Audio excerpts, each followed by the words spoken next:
new era. All right, guys, we are live. I have literally been just got to the gym, or just went to the gym earlier. I just got back from the gym now. We're gonna be going over Manel Kape versus Kyoji Horiguchi. What happened on that fight as well. The whole full fight card for UFC Kape versus Horiguchi, top to bottom.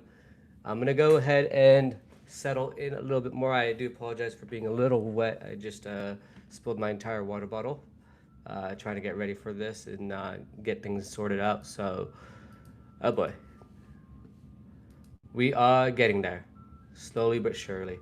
So we're gonna go ahead and stop from the prelims, and we're gonna get into it in a second. Shane Collins also looked really, really good today, or yesterday. Sorry. But bear with me. Give me 1 second. I just want to see if I can give you guys a couple more minutes to get in. Go ahead and join. I'm going to go ahead and also put in here as well that this is the recap that we're doing. So I'm just going to add that in here. Fight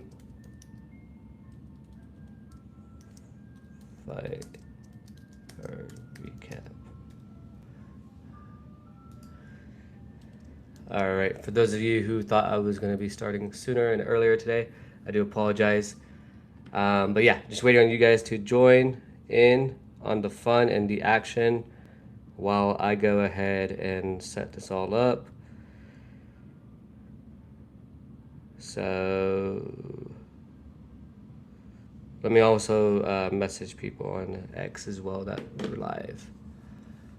And let me just check real quick. I think Clutch Attitude MMA, I just messaged him here as well to see on X if he wants to join. I did message Colin, but Colin seems to be quite busy this week, so I do apologize for that. And we do have the rankings video we need to redo as well soon.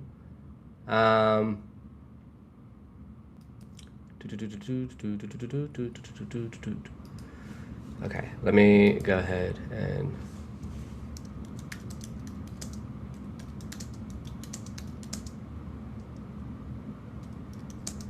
UFC Kape versus Horiguchi recap.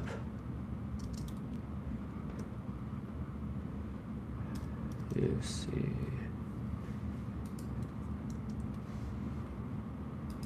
Oh, swear to give me a different link. I copied the wrong link. My bad. Also, feel free to leave comments in as well, even if you're watching the replay. And I'm going to send this out.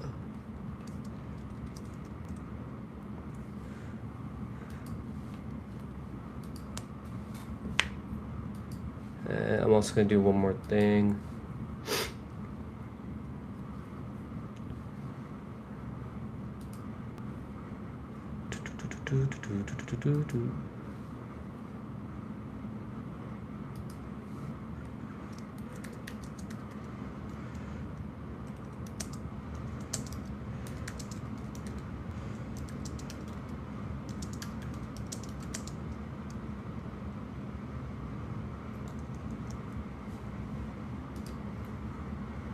Okay, I just posted we are live now on 2 platforms, X as well as YouTube. So those of you who are joining, appreciate it. We're gonna go over the UFC Kape versus Horiguchi, complete, recap on there. Let me just 1 second. So we got Shane Collins, and we got Otar Tanzilov. This guy didn't look too bad, actually, Tanzilov. He just didn't seem to have the right skill set to compete with Shane Collins, and Shane Collins was really putting it up on him with those knees. He was doing really good knees to the body, really good at different striking ranges as well, in close, in the pocket, and then also I guess I don't know how exactly you'd say it, but just at striking at range and such essentially. He was doing really, really good. when I was watching it, I actually was in the middle of cooking as well, so I went ahead and got started. If you guys haven't watched the recap on that, I actually put the replay together because what happened was, um, I was live basically like I am right now, and then all of a sudden it just went away, which is kind of weird. So yeah. Anyways, it's all good. Uh, oh, I just realized something right now. So yeah, we got these two guys. Unanimous decision win by Shane Collins. Shane Collins, I think, could have got him out maybe in the second round, the third round. He just did really, really well. I really liked the fight. And I really like Shane Collins. Now, him being in featherweight division, I think he can move up the rankings pretty quick or move up a little bit from up the ladder a little bit quicker. But he is, let's see how old he is. Let me pull it up on Tapology real quick. Tapology. Okay, so let me see if I can pull it up 1 second. Try to find the event. UFC 119.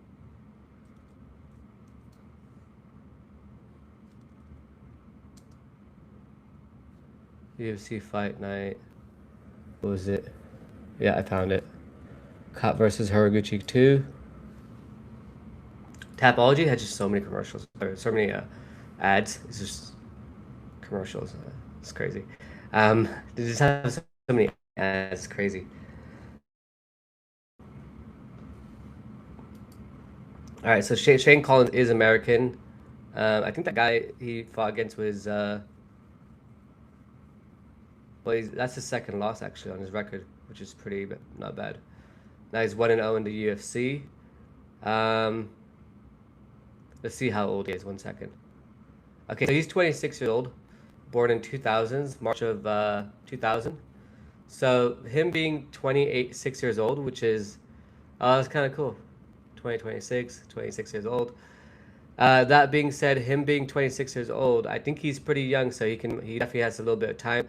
He's fighting out of Team Cobra MMA. I'm not sure exactly where that is. But yeah, he's 5'9", eight fight win streak, 8-0 obviously.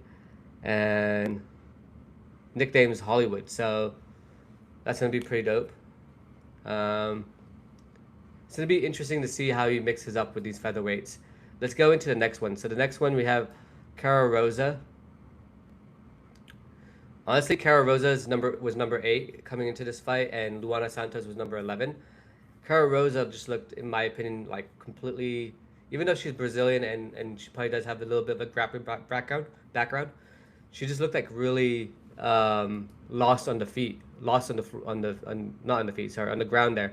She couldn't seem to get up at all, and she just seemed to really just not know how to figure out how to get up, right? She just, I mean, Luana Santos is really good on the ground. I also thought Luana Santos could have done a little bit more on the feet and done a little bit better there. She didn't seem to have much striking at all, but the ground strikes that Luana Santos threw were really pretty good. That being said, this fight was overall pretty, like probably one of the most boring fights on the fight card. But Luana Santos, gets the number 8 ranking, is the biggest win of her career at this point, so she's pretty happy with that. Now we got the Leon Shahbazyan versus Levon Chokheli. Dude, so this Levon Chokheli guy, who's Georgian, is absolutely ridiculous. Leon Shahbazyan, I thought was Edmund Shahbazyan's brother, and he is. They confirmed that on the fight card yesterday that he's actually his brother. Now, Leon Shahbazyan did pretty bad. I'm not gonna lie. For a debut, for his UFC debut, he did pretty bad. But Levon Chokheli, he just did a 1-2, couple rips to the head, and then when the body was there, he did a rip to the liver, kind of like what Ilia Topuria did to Justin Gaethje. He ripped it to the liver and fucking dropped Shahbazyan at that point. Shahbazyan was actually on the floor, like crying because I think of the liver pain, or it was his knee. I'm not too sure which one it was, but definitely one of those things happened to him. But yeah, that was an insane insane fight. The finish was just so quick. I mean, Shahbazyan didn't really get a chance to really like throw anything. I'm trying to see if I can find a replay of that on X, because that would be really cool to show. Let me just quickly, bear with me guys, 1 second. Let me go ahead and highlight his name. Oh, where did he go? Where did he go? Oh yeah, let me highlight his name. Oh my god, bastard. Jesus fucking Christ, yeah. All right, let me. I'm just gonna try one more time. Let me just try typing it in into here, and then we can see if we can find it, because that was a really good knockout, and it's really not that long, so I can just kind of probably show you guys. Let's see. Oh, oh yeah, I found it already. Dope as shit. Okay, let's bear with me guys 1 second. I am gonna show you the fight. The fight was sick though. I'm not gonna lie. It was epic. Okay, I'm just being weird now.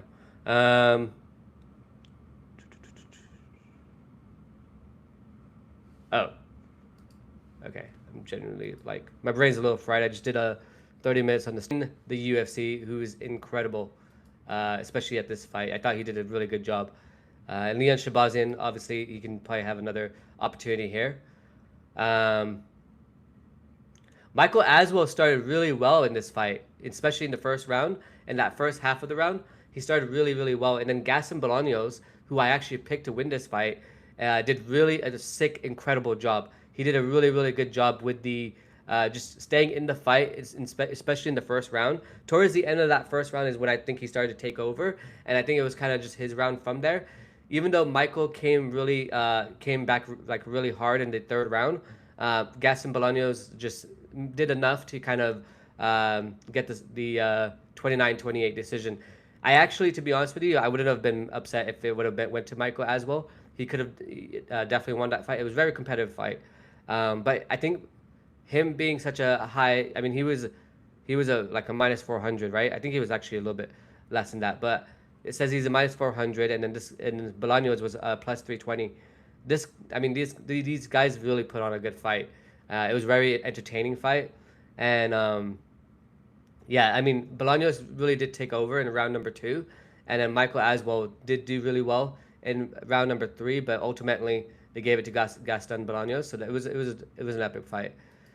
Okay, this fight was probably the most frustrating fight for me to watch. Alan Nascimento. I was really frustrated because I was like, dude, Nascimento, I had picked to actually win this fight, but Raposo looked really good on the feet and really quick. Nascimento just seemed very, how do you say this, very hesitant, and didn't want to seem to throw anything, and just decided to like kind of just stare at Raposo in the face and kind of see, if he could, I don't know what he wanted to do, to be honest with you.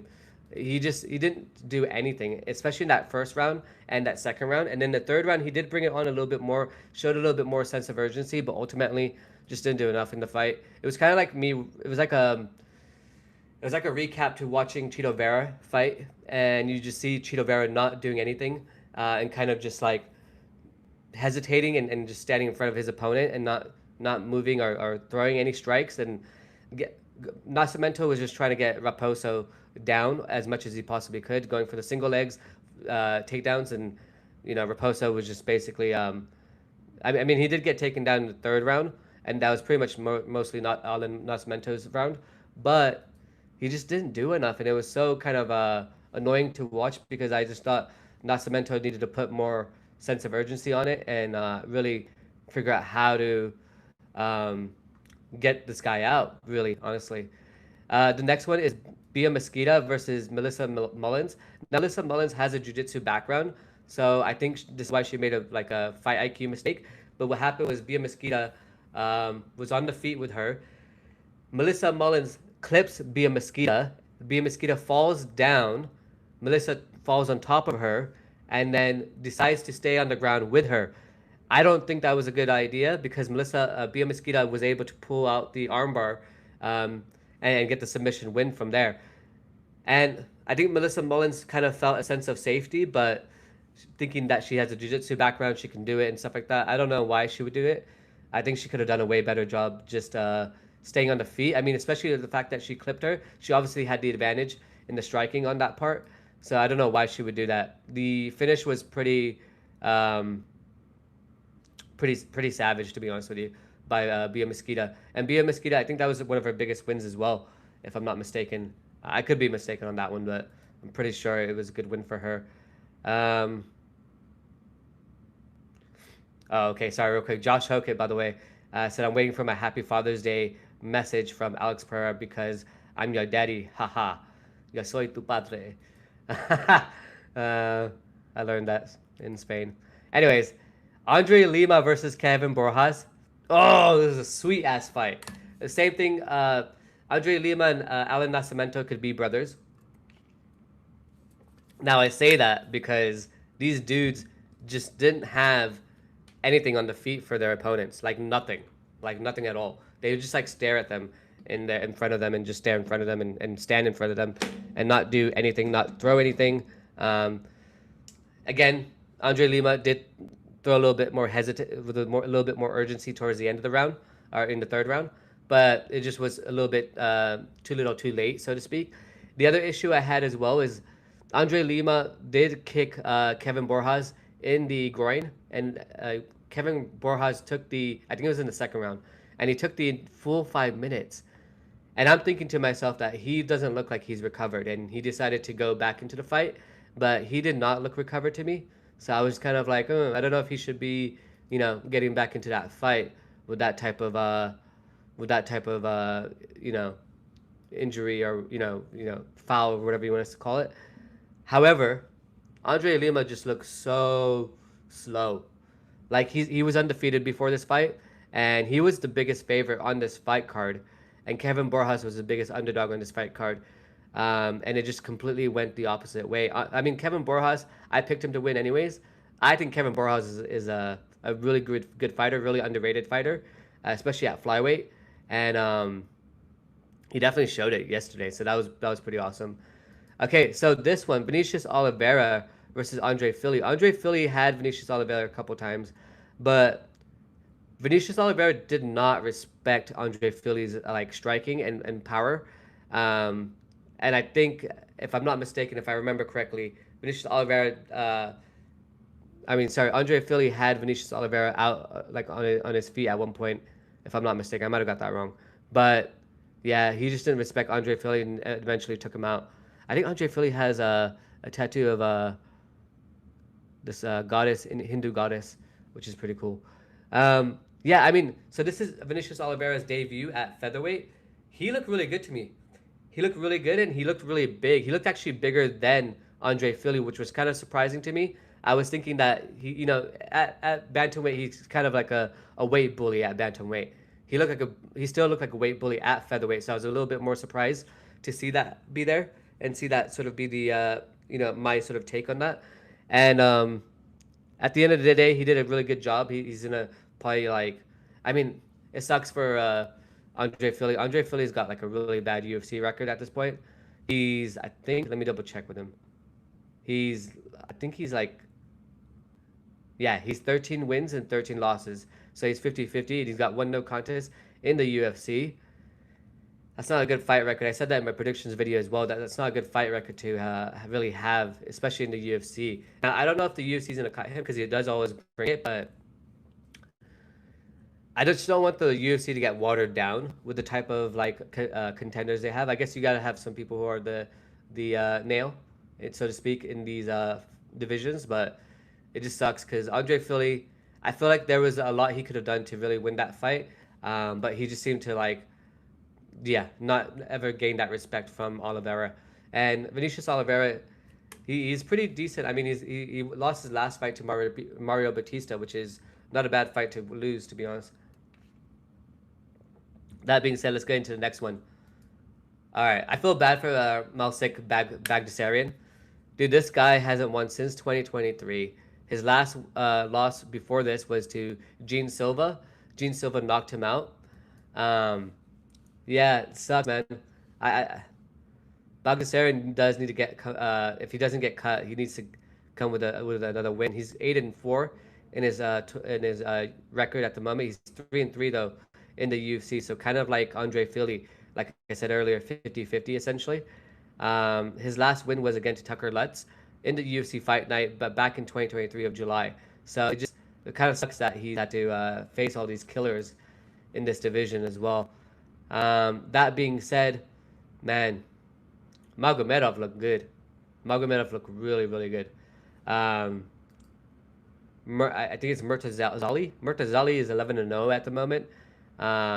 He's only 26 years old, so he's got a lot to go. Born in 1999, August of 1999. Yeah, he's pretty good. His 5 wins by KO, TKO, and 6 wins by submission. That submission he got on this Bagdasarian was incredible. It was a twister. I think it's the same one that Bryce Mitchell got. I'm pretty sure it is, but it was a twister, and it was a twister submission. It was genuinely like very, very good featherweight bout. Now the next one we have is Haider Emil. Haider Emil didn't look bad, honestly, in my opinion, except when he finally did. He was getting clipped quite a bit with Christian Rodriguez. Christian Rodriguez just looked a lot faster, a lot cleaner with his strikes. Ultimately ends up like knocking him out. So, I mean, he did a really good job there, Christian Rodriguez. I mean, he was coming off a 2-fight losing streak as well. So that's good for him, right? But that was pretty tough for Haider Emil. Haider Emil is now 11-3, with Christian Rodriguez proceeding to 13-4. He got the guillotine choke basically, but what happened was at first he knocked him out by KO with a head kick to the left side, and then went for the guillotine shortly after, and it was kind of like the Macy Barber, and who was the one that took her out? It was like that Macy Barber knockout via submission. It was pretty dope. It was pretty good. Great performance by Christian sorry, I said the name wrong. Christian Rodriguez. Okay, Ian Cutelaba looked really good in this fight. Really good, especially in the first round. He was putting it on Navajo Stirling. Navajo Stirling looked like if he was going to lose a fight, it was going to be this fight to lose. And it was really his fight to lose. He looked a lot bigger, though, than Ian Cutelaba, which I thought Ian Cutelaba would be the bigger dude. Nah, but Navajo Stirling looked massive. And apparently he doesn't lift, but he looked cut and shredded. So he looks like he's a good young undefeated prospect, especially in that light heavyweight division. That light heavyweight division needs more people like him. I think he just he did really good. He just kind of, it was weird because I think he just had his hips pushed into the fence, and he was really pushing against the fence to get into that battle with Ian Cutelaba. And Ian Cutelaba was just sitting against the fence like this with his head covered up, and Navajo Stirling was just raining punches on him, and that was pretty much it. And that was all she wrote. And yeah, it was a pretty good fight. Ian Cutelaba did have a couple like moments where he could have like got a submission. He did get on front of him and on top of him as well with a guillotine, and that was pretty good. I really felt like he could have won that fight. However, he just didn't seem to and I don't know if he gave up in that towards the end, because I felt like he didn't really try to get out of the bad position he was in with Navajo Stirling. But I don't know if Navajo Stirling was pinning him against that cage with his knees or his hips or something. But I'm assuming that's what it could be, because I'm not there to really figure that part out. Okay, the main event: Manel Kape versus Kyoji Horiguchi. Horiguchi was piecing up Manel Kape. I thought Horiguchi was a lot faster than Manel Kape. I thought he was doing a lot better performance. It was a 5-round fight. I thought Manel Kape was just kind of, staying there. He threw a leg kick at one point, which Horiguchi actually checked, and then Manel Kape proceeded to roll back a little bit towards the fence, and then he talked about this afterwards. And he said his coach was saying to basically not throw any leg kicks. Every leg kick that Horiguchi threw in the first round, Manel Kape basically caught it as well. But this fight was pretty entertaining, especially with me picking Horiguchi to win this fight, and Horiguchi doing such a great job, especially in the beginning. And then unfortunately, it is what it is. But Horiguchi gets clipped in the third round, 2 minutes and 42 seconds in. Manel Kape clips him with, I believe it was a left, if I'm not mistaken. Let me double check. But yeah, it was a great matchup. I was surprised that Manel Kape didn't like choose to like call out Joshua Van, because Joshua Van was in the arena as well. But it is what it is. I'm gonna go ahead and show you guys the ending sequence right there. So we'll go ahead and watch it right now. Let's go. He's gonna look for the right hand. Yes. Yeah, he puts him. The right hand. Massive power. And then this shot on the ground. Underneath. Boom. That's it. Yeah. That was it. That was all she wrote. And you obviously got the best referee in the world. I'm being sarcastic, by the way. Herb fucking Dean. Herb Bean. Not a big Herb Dean fan, just so you guys know. Especially with that whole cheating thing. I was surprised Manel Kape didn't cheat. I thought he would be the Gone 2.0. Let's go ahead and take a look at this message that the champ wrote here. Thank you everyone for your support. The statement too. He's definitely got.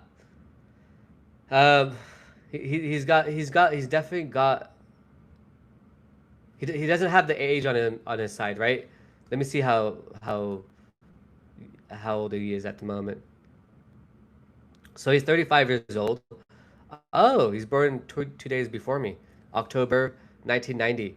So he's 36-6 in his record at the moment, with only 6 losses. He did win to Manel Kape over like a decade ago. Let me double check that. That was actually back in 2017, so about a decade ago, 9 years ago. Now, Manel Kape did do really well, and you know, Horiguchi is basically 9-2 now in the UFC, so we'll see. I think we'll see Horiguchi with a comeback, but the only thing is I don't think he can afford to lose. Kind of like, you know, when he comes back, he can't really afford to lose, and he needs to win these upcoming fights. And then we did also have, let me see if I can find it. I think this is the other statement he made afterwards. I think you're reviewing it, but what are you talking? Sorry, let me just read this. Yes, well, Kyoji was winning in every aspect, but then, you know, it all changed. That's what makes martial arts interesting. I guess I think all I need to do is keep working on countermeasures and do my best to get closer to the belt. Yeah, that's it. I like the advantage background. Well,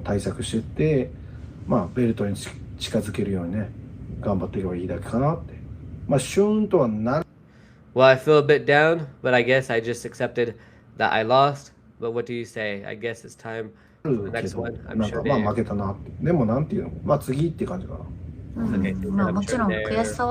disappointed, but from the way they think you were reviewing it. What are we talking about? Yes. This is a replay. My bad. Okay. Well, it's interesting to see that. Wow. Okay, he says he'll win back soon with that. That's pretty cool. Thank you all for the support. I got spectacularly knocked out. I'm truly sorry. Kape was strong. Oh, you wrote his name wrong. Oh, that's a translation. That's okay. This is why I can't quit martial arts. I'll retrain and be back in no time. I'm not giving up on my dream yet. Yeah, I think Kyoji Horiguchi gets him in the rematch if he does do a rematch. It would be cool to see them rematch for the belt, actually, if I'm being honest. Do Kape versus Horiguchi 3. Yeah, Navajo Sterling versus Zhang Mingyang. I think if they book that fight, Navajo Sterling is the one I got on this one. It's good that Navajo Sterling's starting to get his finishes too. So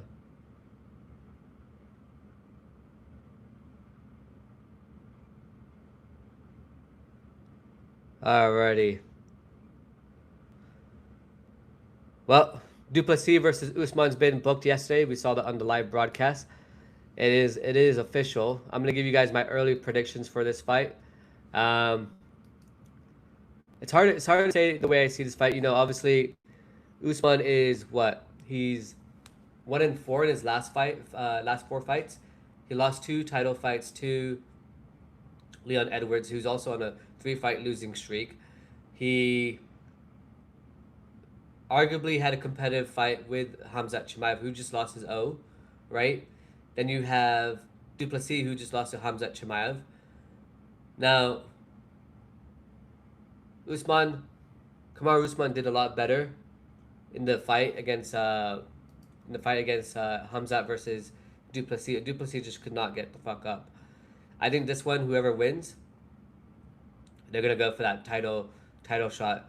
If Du Plessis does get the win, I think he does a trilogy with Sean Strickland. If Usman wins, I can see them arguing to give him the title shot as well. I would have actually. I'm not gonna lie here, but I would have actually loved to see that Islam Makhachev fight versus Kamaru Usman. However, I'm okay with them not doing it, and I'm happy to see that Kamaru Usman finally got a fight booked. I mean, it's just he was so active as a champion, and then after his couple of losses, he's just so like slow in terms of his cadence of fighting. So it is pretty crazy to me that he's just slow in the fighting cadence. But that being said, I think we're pretty much good to go here, guys. That's pretty much all of it. If you have any questions, if you're watching the replay, please leave your comments down below. What do you think about my recap? And if you want to know anything else, we'll go from there. Thank you so much. Appreciate it.